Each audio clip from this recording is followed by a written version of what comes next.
in our home lives every day, and that is the topic of American energy. As America rethinks a reindustrialization of our energy infrastructure, a gradual shift from fossil fuels to various sources of renewables, we must consider how such changes affect U.S. national security. President Nixon was very proactive about this issue in the 1970s and sounded the alarm about America's over-reliance on foreign sources of energy. Today, we're asking ourselves many of the same questions. Please welcome back to the stage Arthur Herman, Senior Fellow and Director of the Quantum Alliance Initiative at the Hudson Institute, to moderate what I'm sure will be a fascinating discussion, and he will also introduce our distinguished panel.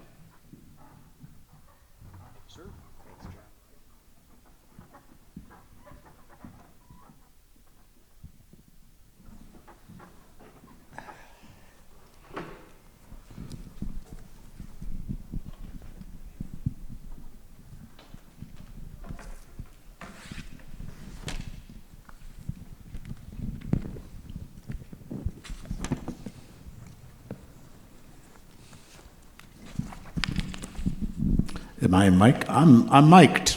I'm ready to go. Well, thank you for being here, and thank you who are able to join us for this closing session of what has been, I think, an absolutely fascinating and multi-dimensional discussion, a series of panels and Ambassador O'Brien's keynote lunch address, which I also found both very informative but also very moving as well, in talking about the things that he has had to do and the issues that we need to be confronting here at all. And as I think about this from the point of view of where we are with this last panel, I'm thinking to myself, we've spent a large part of the day today going through the ways in which this current administration is blowing it in one region of the world, in one sector of economy after another, right? The failures of the Biden administration with regard to Iran, the failure with regard to Russia and the war in Ukraine, failure with regard to China, failure with regard to Middle East and the situation and the peril in which Israel now finds itself, to which I think the Biden administration needs to assume some serious responsibility. And in all of these discussions, and its relationship with the Global South, too, which we touched on in that last panel, and how we have a situation in which the United States is far behind our leading antagonist, China, in terms of dealing with and thinking about how to encourage economic development worldwide in a way that strengthens our position as opposed to China doing the same to strengthen theirs. And I think one of the themes that's come out from all of these panels and our discussions has been that part of the problem, not the only problem, with the Biden administration approach is that it in no way reflects a grand strategy. That what we see is policies and diplomacies that are piecemeal, which are ways in which to deal with react to immediate crises, of ways of trying to avoid the political fallout from bad choices and bad policies. That this theme of a grand strategy summit is you need a grand strategy in order to succeed, and to think about how these decisions fit into a more holistic concept of where the United States is, of what American power should be, and what its relationship with its friends and allies, but also with its antagonists needs to be.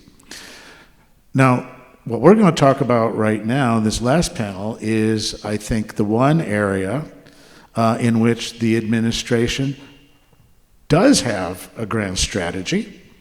That grand strategy being the Green New Deal and its variants, and that strategy has been a disaster.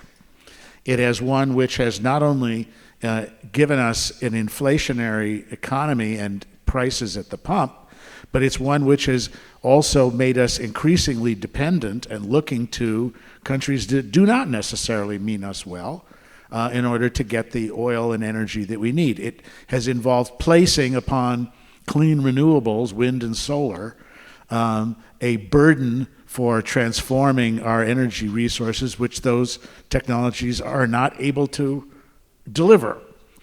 And it is a policy, I would argue, which is moving us closer and closer to the kind of perilous situation we found ourselves 50 years ago when the United States and the world was confronted with the Arab oil embargo following the outbreak of the Yom Kippur War, and with the OPEC price rise, in which the price of energy worldwide went from $2.50 a barrel to, by January of 1974, went to over $11 a barrel.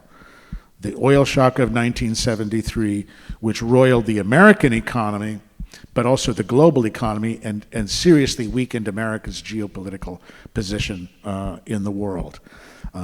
50 years later, this is a situation which we face, in which the lessons of what happens when you abandon energy independence and fail to leverage your position as a leading producer of oil and natural gas to your national interest will have broad repercussions that will affect every aspect of Americans' relationship with the rest of the world.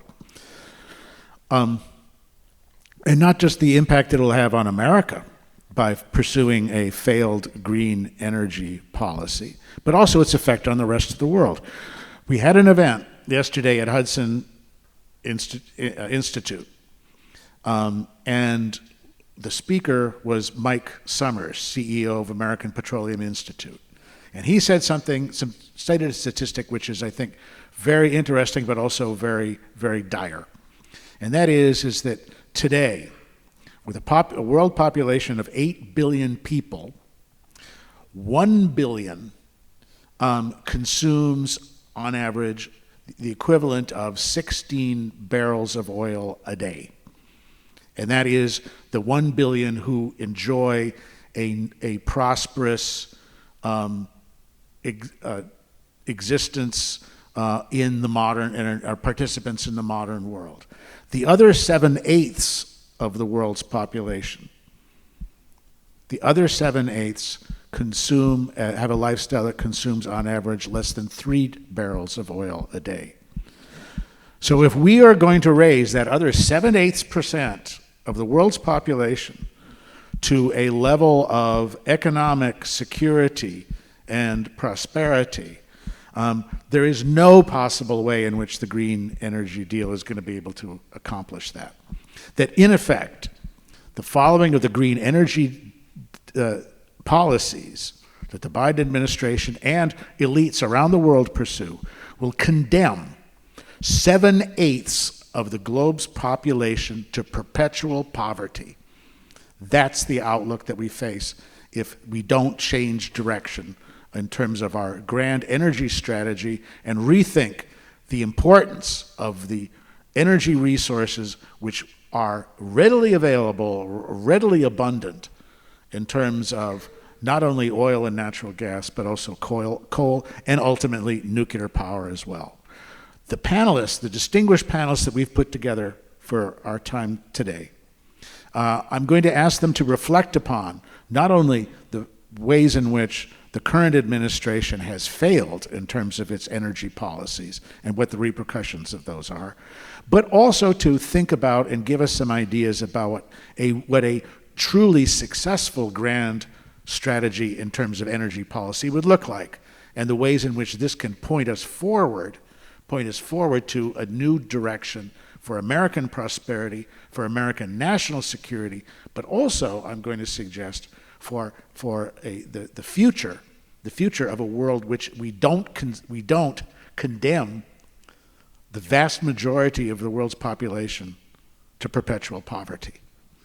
And to carry out that discussion, our three panelists that we have here today are, sitting to my right, Senator Joni Ernst, U.S. Senator from Iowa. We are very pleased and honored to have you with us here today.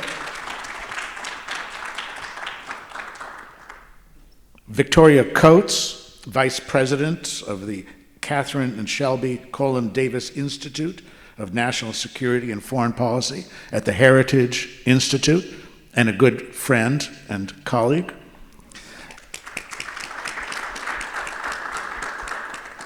And then also Andrew Wheeler, who was the 15th administrator of the U.S. Environmental Protection Agency, the agency we must remember that Richard Nixon was the president who founded and created, and which has taken on a life of its own that I think was very different from what Nixon originally had in mind, but I think who will bring to us his experience and his expertise, having worked on the administrative side of dealing with the ways in which a Green New Deal and its advocates have vitiated America's energy policy and national economic policy.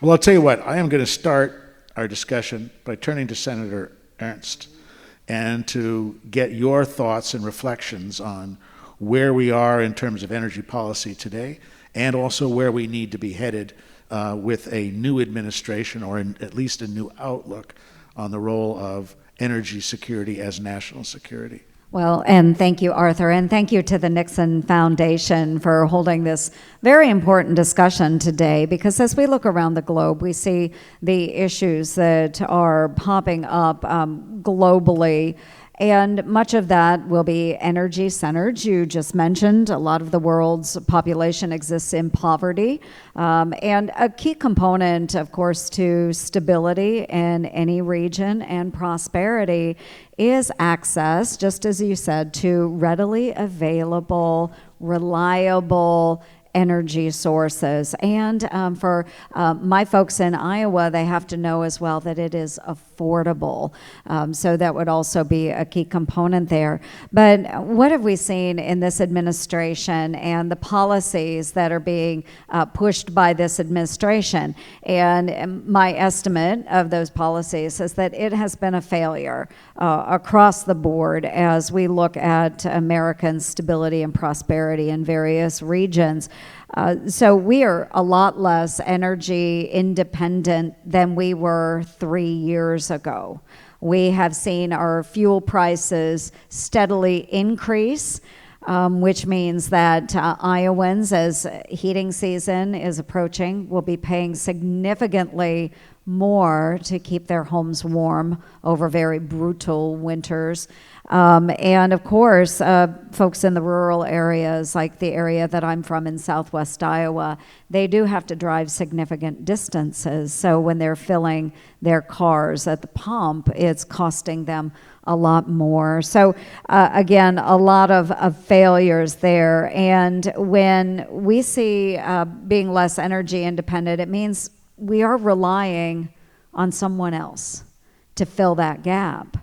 And most of the time when we are looking for those energy sources, we may have to turn to adversaries, just as we see with, you mentioned the green push right now, Arthur. When we are pushing green energy, oftentimes then we have to lean a little heavy on our adversary, China, to fill the gap, because most of the sources of rare earths and critical minerals are controlled by China. China controls 90% of the rare earth elements, and they control about half of the global capacity of rare earth minerals. So we are, by and large, enriching China by moving to more electric vehicles, more of the green type energies that they will try and promote through this administration. So unfortunately, we're seeing less American jobs, less energy coming out of the United States of America. and more of those jobs going to China, where they will build the batteries that go into the electric vehicles. And I know we can talk about a whole slew of other issues that go along with those electric vehicles. So that is where we see ourselves today. And I know that Andrew will do a little bit of a deep dive into some of those issues as well. I got to know Andrew significantly through the last administration, and I appreciate the support that we had at the EPA while Andrew was there. But again, just the two things that I'm hitting on right now, but I hope we'll have more discussion as we get into this. One is that we are far less energy independent today. We're leaning on our adversaries, and this Green New Deal and the push to EVs is truly detrimental to where we want to be as a nation as we're looking at the long haul. So I will stop there, Arthur, but I know we'll have just a fascinating discussion as we visit with Andrew and Victoria. So thank you for having me here on the panel today. Well, thanks for being here. Andrew, 50 years ago, in 1973, the United States found itself in a perilous position with regard to its ability to produce the oil that it needed to keep its economy going. The cost of production had gone up in ways that made it more and more convenient to import foreign oil, especially from the Middle East. And at the very start of the decade, a massive oil and natural gas discovery in Prudhoe Bay, Alaska, offered the opportunity to ease the reliance on foreign imported oil and to meet the growing demand for oil and gasoline in the United States. But a massive campaign by environmentalists managed to prevent the construction of the pipeline that would have allowed Alaskan oil to flow into the United States, which was supposed to be by 1972. But the series of lawsuits and court decisions stopped that, and also stopped the development and exploration of offshore oil in California, which also might have had a mitigating effect to protect America from the big price rise that would come in October of 1973 and the oil embargo by Arab oil exporting nations. When you were at the EPA, when you think about the role then of how environmentalist movements, the green movement, has come to see the way in which to dictate America's energy policies, what did you see? What were the mitigating factors that you could bring to bear to prevent this disastrous vision from being carried out? Well, thank you, Arthur, and I want to thank the Nixon Foundation for inviting me here today. As you mentioned, EPA was created by President Nixon. I had the distinct honor when I was EPA administrator of celebrating the 50th anniversary with a speech at the Nixon Library in California, which was very fitting to celebrate the creation of the EPA. And I think President Nixon would be very surprised as to what's happened over the last 50 years, as you mentioned. I don't want to disagree with you so much as just change of word a little bit. I don't believe the Biden administration has an energy policy. I believe they have an environmental dogma that influences energy decisions in the current administration. The United States is the world leader in environmental protection. We set the gold standard. Other countries emulate what we do. And when you import energy from other countries, when you import finished goods from other countries, you're not using American-made products, you're not using American-made energy, and we end up having less protective for environment, energy, and products here in the U.S. We are importing energy from countries that do not have the same standards that we do here. I want to just give a few quick examples on natural gas and oil. As you mentioned in 1973, today we do have the capacity to produce all of the natural gas and oil that we need, and we showed that during the Trump administration. But the environmental decisions over the last 3 years have negated that advantage. We have enough energy to be exporting it to our allies and friends in Europe and across the world, and we're not doing that. On uranium, I believe nuclear power is the future. I really do. And we used to produce 10% of the uranium. We used to produce over half of the uranium that we needed here in the US. Last year, we produced 0.2% of the worldwide uranium.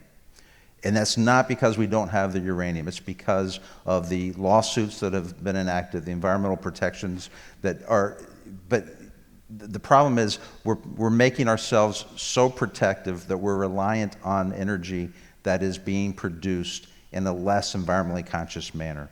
On solar, China is producing 80% of the solar panels and equipment.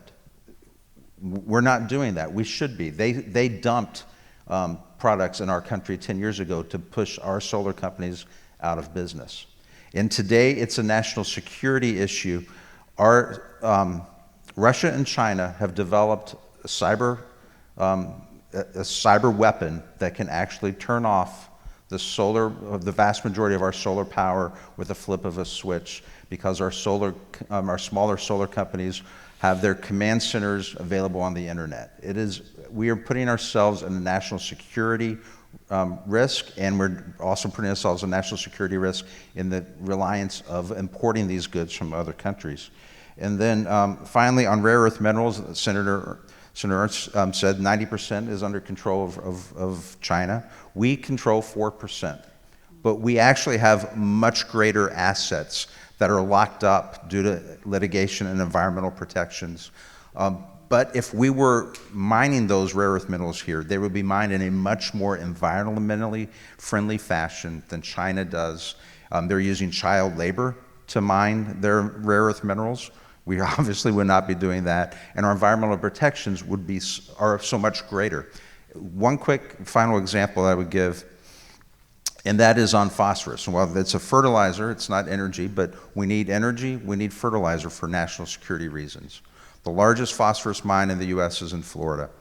The Obama administration almost shut it down through a series of environmental enforcement actions against them. We worked with them. They changed their remediation policies and programs. I went down, toured the facility. They do an incredible job on mining phosphorus in an environmentally conscious manner. While I was there, I asked them, who is your biggest competitor? And they said, a company in Morocco. I asked, well, what does the company in Morocco do with their waste? They dump it in the Atlantic Ocean. When we aren't using American-made fertilizer, when we aren't using American-made energy, we are importing fertilizer, we're importing energy, and we're importing products that are degrading the environment in the other countries where it's being produced. It's a unilateral disarmament that I think President Nixon would have been very upset with. Thank you, Andrew. Victoria, you've been thinking about this issue of energy security and national security. What additional light can you shed on where we are from in terms of our energy independence and national security needs that this audience needs to also be aware of?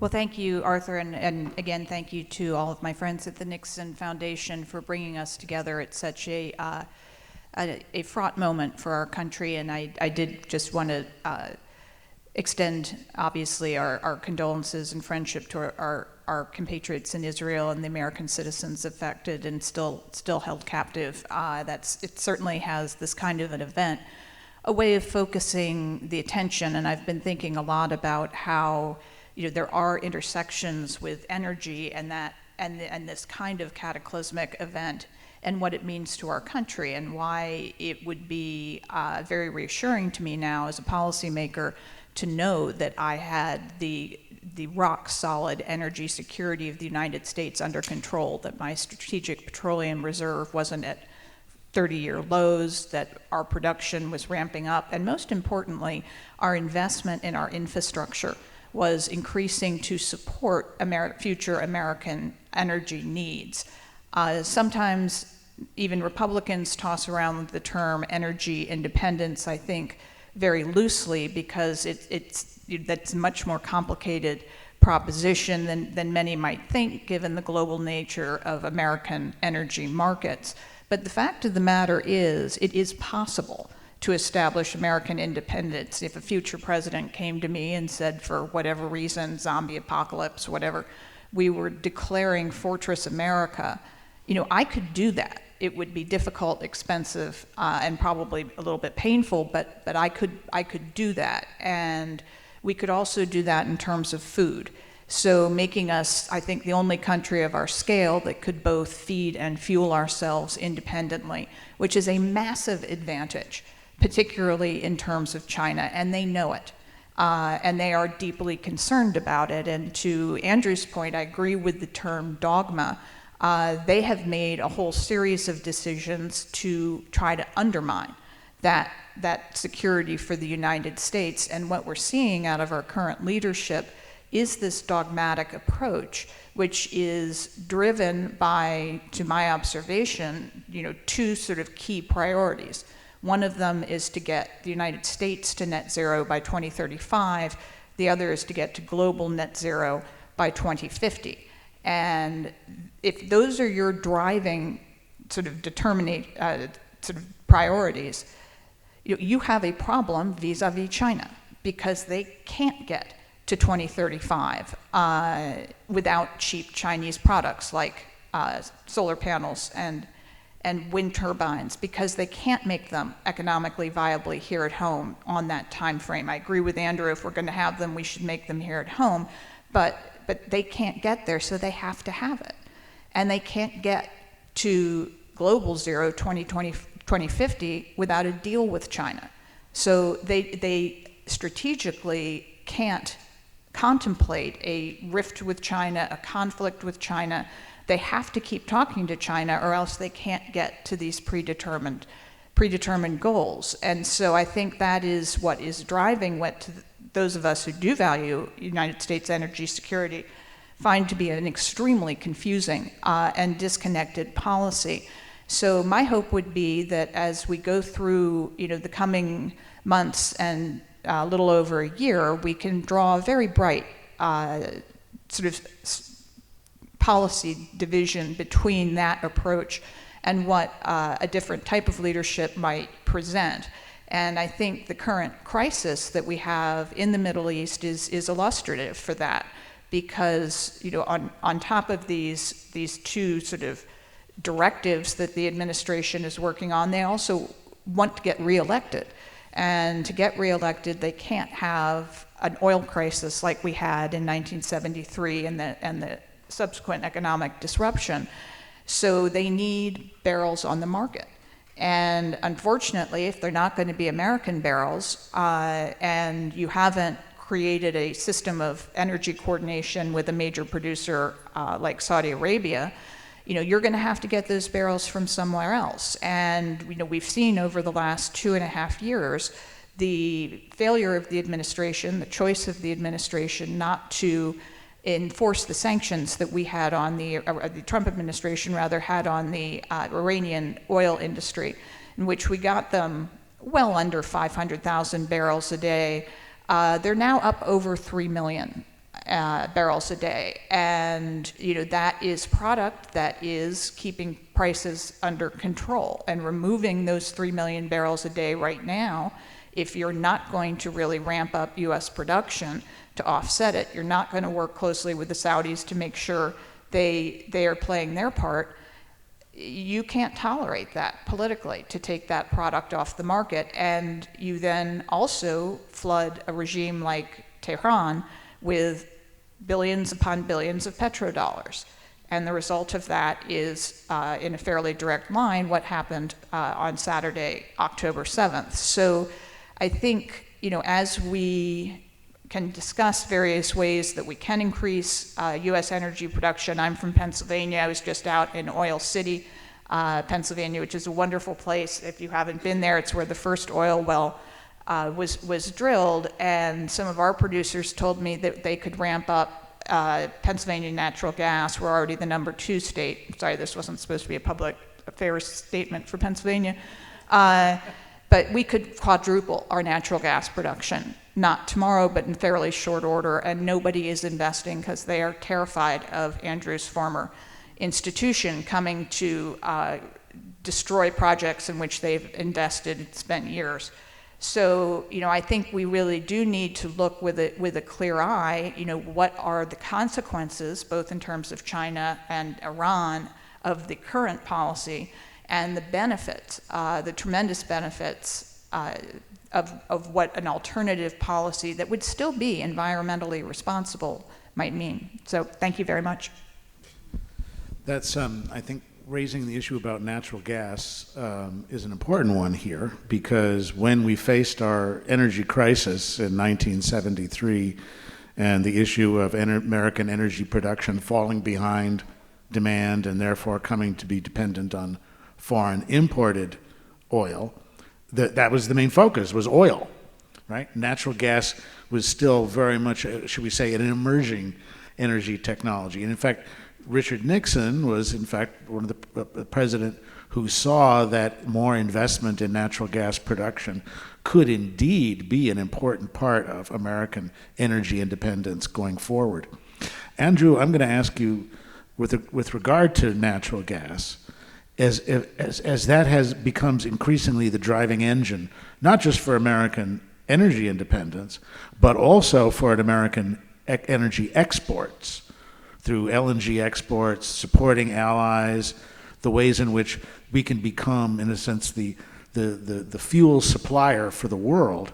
How important is that from an environmental standpoint when we're talking about the emergence of a clean energy future, both in terms of reducing greenhouse gas emissions, clearly an important objective on the part of many, but also from the point of view of overall pollutants and environmental threats that's posed?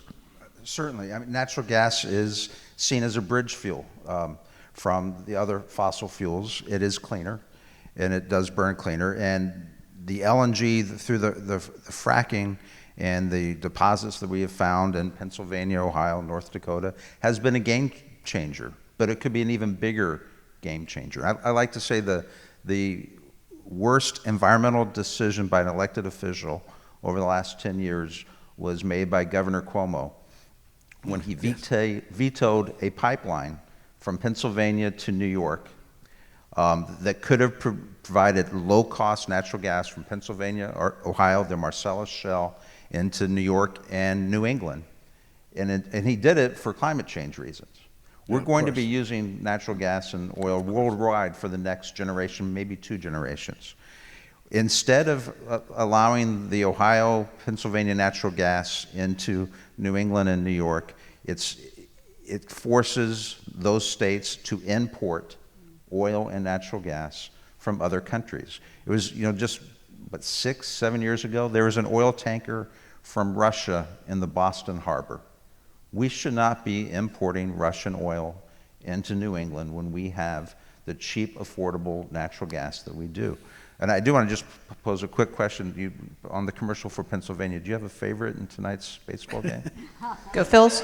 Okay. Thank you. Senator, oh, by the way, what are the natural gas reserves like in Iowa? The natural gas reserve? Yeah, I mean, has a fracking revolution come to Iowa yet? Fracking revolution hasn't come to Iowa. Andrew and I could go round and round about ethanol, but I'll bet, that's true. we have many times. But no, it has not come to Iowa yet. But, if we want to go back and talk about some of the issues, because I want to talk a little bit about my recent experience in the Middle East. In fact, should we transition to that real quick? Yeah, if you don't mind. Because I'd what I love want to to do visit is, about it. and the way I want to transition is this, and in 1973, Saudi Arabia was the pivotal country in terms of imposing the oil embargo against the United States and other countries who were supporting Israel. It was fiercely aligned with the Arab states that were hostile to Israel and who were combatants in the 1973 Yom Kippur War that threatened Israel's existence. The situation has changed a great deal in terms of where Saudi Arabia sits and its position as a pivotal state now is geared not towards hostility towards Israel as it was 50 years ago, but now looking for peace and reconciliation with Israel and a change in the entire shape of the region. You just got back from a trip to Saudi Arabia. You're a member of the Abraham Accords caucus in the Senate. Give us an idea about what those discussions were like and the ways in which what happened on October 7th may have changed the mood or changed the direction of those discussions. Yes, I am a founding member of the Abraham Accords caucus in the United States Senate. It is bipartisan and bicameral as well. So part of those duties, of course, we interact significantly with the members of the Abraham Accords and everyone in that region on various aspects, whether it's trade, education, energy, but most importantly, national security, managing their security risks against Iran. So when we talk about oil and the influence of that in that region, when Saudi Arabia had a number of issues towards the beginning of the year with their oil production and how the U.S. viewed that. And so as I interacted with the energy minister in Saudi Arabia, it was in February, we did a delegation trip to the region. Their response to us was that, you know what, the United States, you need to produce more of your own oil. I mean, just point blank, that's what he said to our delegation. He's like, listen, you got it, you need to produce it. Okay, that'll take care of your energy situation. And I've heard that many times over. Well, I was back in the region then a week and a half ago. And I started my trip in UAE, which is another energy producing nation as well. And they tend to look a little more towards China right now. They're an original member of the Abraham Accords. And we had a very frank discussion about this. And they said, you know what? This administration has not been helpful to us. We have had our own tankers, our own oil interdicted by the Iranians. And the United States of America did absolutely nothing to assist us. So they feel forgotten, left out. We brought them into this agreement. We thought it was very important to stabilize that region, and yet we have done nothing to assist them along the way. So that was my first stop in UAE, very frank conversation with the Crown Prince, MBZ.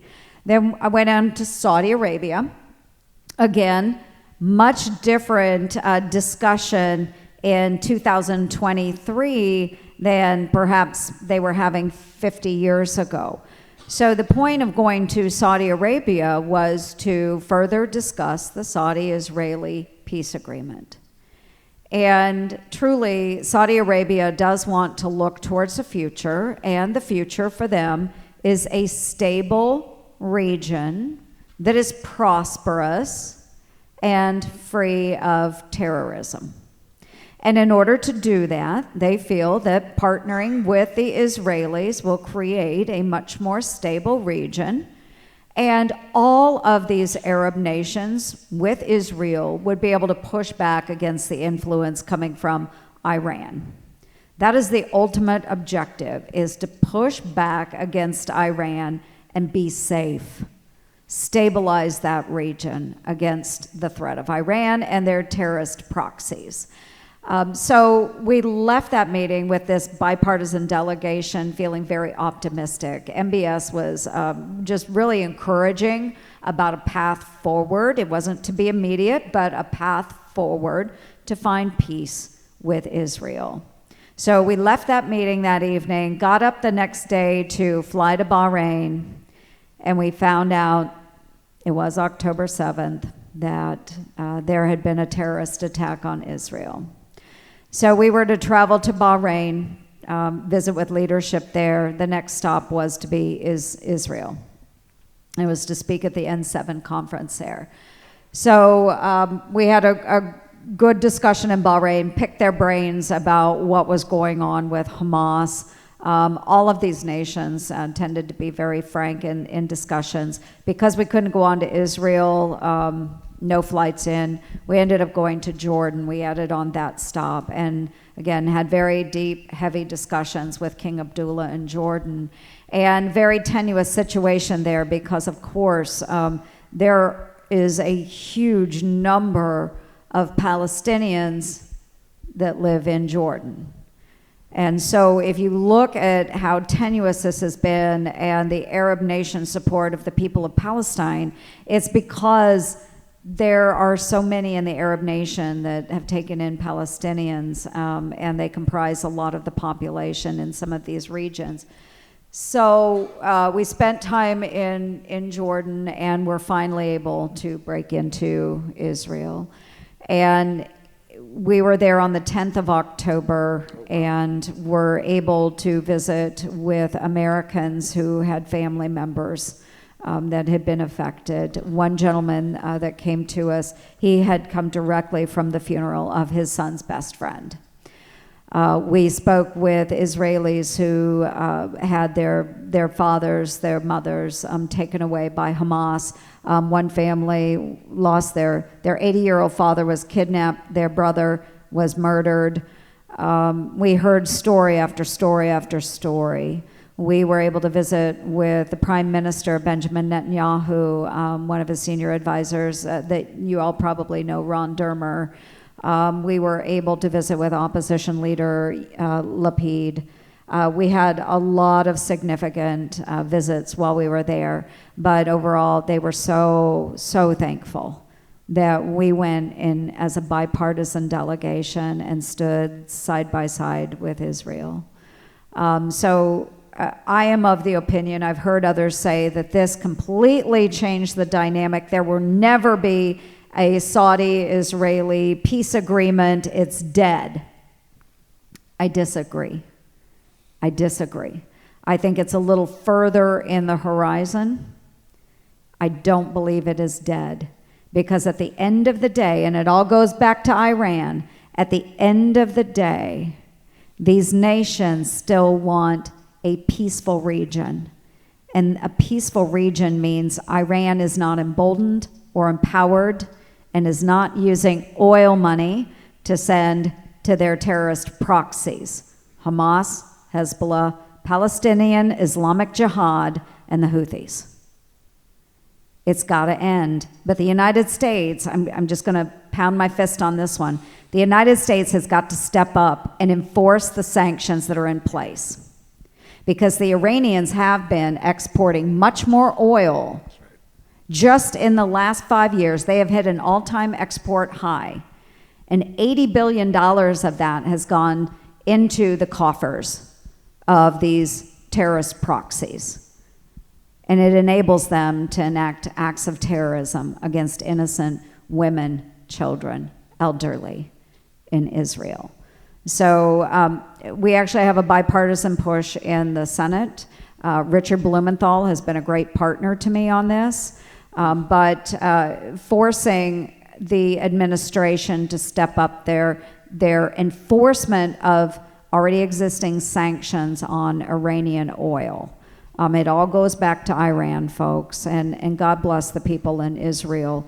It has been a very significant turn of events for them, and we pray for peace. That's a moving account. What was the mood like in Israel 3 days after that, after the massacre? It was very hard. You could tell, and I'm a veteran. I served in Operation Iraqi Freedom between Kuwait and Iraq. And I know we're running out of time, but electric vehicles in the military, I'm just going to say, that's ridiculous. Okay, so there's my piece. I had a whole thing on it I wanted to talk about, but let's talk more about the mood there. So I'm a combat veteran, and I've seen just other units. I was in a support element, but what I've seen of combat veterans coming out of areas of engagement, they're sometimes in shell shock when they have seen horrific things. This is what we were seeing from those family members. This is what we experienced when we were visiting with the Prime Minister, is that he was very resolute, but you could tell that this was emotionally draining. This was a very, very heavy toll on the leadership in Israel. Ron Dermer, again, many of you may know of Ron Dermer, maybe have experienced or seen him on television. The man is wound tight. He is ferocious. And in that meeting with the Prime Minister and his advisor, Ron Dermer was brought to tears. And it's like everything that had happened over the course of those 3 days just poured out of him. And it was emotionally draining for the entire delegation to go through that. But we were returning to safety and understanding and knowing that Israel has been subjected to attacks coming out of the Gaza Strip, out of the West Bank, forever. I mean, their entire existence, they have been subjected to rocket attacks. They are never out of range of rockets, which is why through some efforts that I've had on the Armed Services Committee, we have an integrated air and missile defense system. Now through those Abraham Accords countries and other partners, we're tying their air defense systems together and sharing intelligence. Why? Because of Iran and their proxies. And we'll continue on those efforts. And I could spend days talking about our efforts in the Middle East, but want to thank you. I appreciate being able to share that. Thank you. Well, you know, this is a great example, isn't it, of how high oil prices have been able to facilitate Iran's role as a bad actor in the Middle East, including funding and bankrolling those terrorist units. Victoria, can you give us a sort of an overview of the way in which high energy prices, both oil and natural gas, have also facilitated Russia's role as a bad actor, including the dependence of Europe on Russian supplies of natural gas? Yes, I mean, it's sort of extraordinary we've gotten to this point in the panel and we haven't really talked about Ukraine because I think Putin's just catastrophic invasion of Ukraine really reset the board in terms of sort of global energy views. And I don't just spend my life running around going to energy conferences, but I was at Oil City last week. 3 weeks ago, I was out in Oklahoma City at Oklahoma State for an energy security conference, and it really was striking. Our private industry, our producers, have really taken the kick me sign off their backs and are making the point that we need domestic U.S. production very much to counter Putin. And the fact that Putin can continue to sell a great deal of energy to China is what is fueling this war. I think if one wants to see, you know, what is the real impetus behind his continuing, it's the fact that Xi continues to bankroll him. And so, you know, this really is one of Senator Ernst's colleagues, Senator Manchin, said early on, this is an energy war. And the question is, you know, very much what do we do now? Now we know that if you enrich a autocrat like Putin with sort of constant flows of petrodollars, you don't cut him off from that. This is what he does. We know what Iran does. And I'd just like to wind up by saying we are about to see this again in our own hemisphere, because the administration announced this week it is relaxing sanctions on Venezuela because I guess the President Maduro pinky promised the State Department that he would have a free and fair election next year. Okay, great, let's take off the sanctions, because they again need more barrels on the market.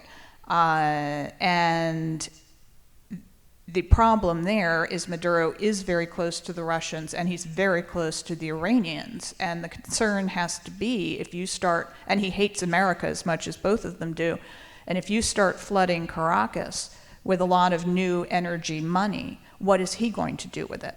We know he has a relationship with Hezbollah. We know he is exploiting our wide open southern border.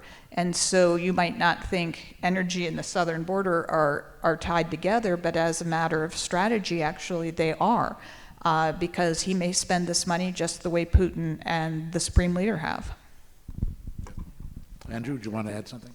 Yes, I used to work for Senator Jim Inhofe in the Senate, and back in the late 80s, he and former Energy Secretary Don Hodel went around the country they had done some analysis that showed that for all the armed conflicts in the 20th century, the side that had the greater access to energy won. China gets that, Russia gets that, Iraq gets that. It's time the Biden administration got that. At the height of the energy crisis in 1973, right after the Arab oil embargo was launched, President Nixon addressed the nation on what he called Project Independence, because he understood that the key to this situation, and even the key to America's strategic position in the world vis-a-vis the Soviet Union, was dependent upon America's ability to produce the energy that it needed, not just now, but in the future. That Project Independence included, and just go through the checklist real quick, it included building 100 nuclear reactors by the year 2000. How's that coming along? It included developing natural gas as an alternative fuel source to oil. It included changes in the way in which coal could be mined, new regulations to make it safer and cleaner in order to do that. It included investment in solar power and also investment in oil shale, the ancestor of the fracking revolution. Now, if we're going to think about a Project Independence for America, for the next administration, and for the next president and his team, what I'd like to do in our remaining minutes is to give each of you an idea about what should be on that president's checklist as part of a Project Independence 2025. Should we start with Senator? Sure thing. Okay, so I'm going to go back to my military piece, because this is where I really am very upset in my world of national security, focusing in on our military forces, is the Biden plan to electrify our military. So he had this grand plan, and just bottom line up front, next administration, scrap the plan. It doesn't make sense. Okay, so his plan is to move the entire non-tactical vehicle fleet to all electric by the year 2035. Okay, granted, that's not the tanks, okay? It's non-tactical vehicles. However, the plan was then to go ahead and electrify everything else after that. So again, transportation company commander, young Captain Joni Ernst, serving overseas in Iraq, running convoys up to the front lines. And I cannot imagine running electric vehicles through the desert. Excuse me, Mr. Iraqi, where's the nearest charging station? I need to charge these 60 vehicles. It doesn't work. It doesn't work. It's a logistical nightmare. It is a logistical nightmare, one, and then we're enriching China, as I stated earlier, because all of those products and the batteries are coming out of China. But this is the problem with this administration, that they have wrapped themselves up into this green ideology so much that instead of focusing on making our American military the most lethal fighting force on the face of the planet, they instead want us to be the greenest and friendliest. And you can see where that has gotten us with all of these minor incursions that have happened around the world. If you look at Russia and Ukraine, if you look at what is going on in Israel right now with Hamas and the backing of Iran, if you look at China that's eyeballing Taiwan, countries do not fear us. They do not fear us. And I know this is the Nixon Foundation, but the old Ronald Reagan adage, peace through strength. The United States must be much stronger. And energy is a huge, huge part of that. Andrew. Yes, first I want to thank Senator Ernst for her leadership in the Senate on both national security and environmental issues. It's very Hear, hear. important, and she gets the way the two come together. The one point I would just add is, in the Trump administration, we streamlined the permitting process under NEPA, and we put a deadline for 2 years. I think any project should be able to go through a permitting process within 2 years. The Biden administration has completely undone that. Think back to the Empire State Building. It was designed, permitted, built in under 2 years. Our permitting process today at the federal level can take anywhere from 2 to 10 years.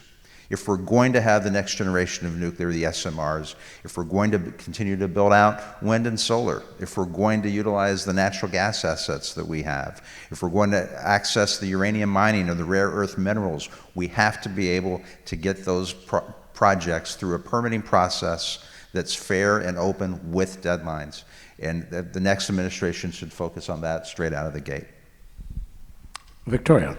Well, thank you, Arthur. Thank you, Andrew. Senator Ernst, really appreciate this opportunity to visit with all of you. And I'm going to commit a heresy here, which is I'm going to say that the next administration needs a complete shift in mindset about how they're going to approach the next 50 years, indeed the next 100 years for the United States in terms of energy security. And oh, by the way, we should bring our partners and allies along with us on this. And instead of proposing a transition to electrification, which would be fueled by renewables, I'm going to say we have to get off of the renewable fantasy, because it is. This is 100-year-old technology. It is less dense than coal, natural gas, oil, nuclear, and then potentially fusion energy. We have never, as a species, as humans, gone backwards on what we rely on. And furthermore, they are also a horrible environmental burden because of the materials that are used for them, the material that has to be dealt with when they're no longer useful. They are not good for the environment. Yet I keep being told, well, they poll really well. I'm like, that's because people do, and sure, it sounds nice. We love wind and sun. There's lots of both of them. But it's simply not practical. So instead, I think we need to lay out a new chart in which we do focus on natural gas for a period of time, however long we need to. I have the feeling that's going to be a pretty long time. Completely concur with Andrew that we need to have a lot more nuclear, and we might get to President Nixon's vision of nuclear reactors if they're small modular ones, and that we can have these truly fueling the future with American technology, not Chinese technology, and then make your 100-year moonshot fusion. That the experiments that are going on out at Livermore have been successful, and the Secretary of Energy proudly announced the other day that she's putting something like $200 million behind it. At DOE, I'm a proud alum, that is a rounding error. That means you hate something and you want it to die if you give it that amount of money. So I think doubling down on that, protecting that technology like it is our crown jewels, because it will be.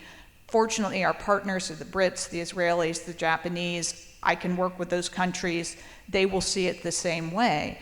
But I think we have to free ourselves of this burden that's been put on us, that we somehow have to go to solar and wind as the fuel of the future, because it isn't. It's the fuel of the past. This is my last statement, and I just need affirmative or negative from each of you. Is it too much of an exaggeration to say that the Green New Deal agenda that relies so heavily on clean renewables as the future, that its net result is to deliver our future into the hands of our enemies? Yes. Yes. Yes. There you've got it. We have consensus On that the sure panel. Let's thank our panelists for the great discussion.